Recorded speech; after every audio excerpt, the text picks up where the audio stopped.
حبيبي، ابو كاتم ذا يجيب المرض، ابو كاتم ذا هد عيوننا، يجيب المغص، جو كذا يحسسك انه هم وغم. شوفوا لنا حل فيه يا اخي.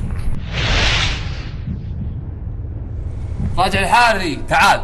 جيته وياك الرجال جالس على الكرسي منفص عيونه متنرفز مقطب عصاه.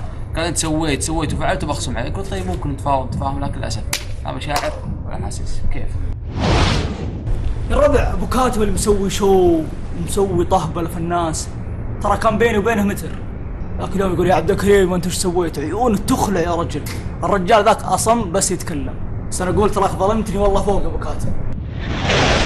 يا اخي اذا سمعنا صوته عم رجاء القريه الخوف. يوم نادى اسمي والله العظيم دق قلبي، دخلت لهم ووجهه مكشف يا اخي عجزت هضمه. بس تبغى الصدق ضيعت كل الكلام اللي عندي.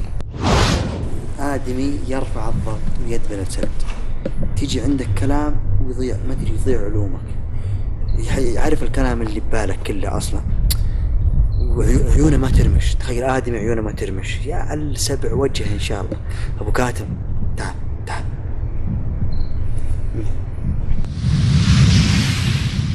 ابو كاتم، توقعت ابو كاتم من جد يعني شخصيه مشهوره معروفه، كنت يمكن ضبطه منه ولا منه.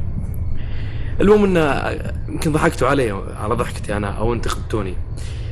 انا ضحكت تلومون يا جماعه، قاعد اضحك اضحك على نفسي، ما عرفت. المهم زبد لي وقصف في الجبهه واعطاني ذاك الخصم، لكن الله يعوض ان شاء الله.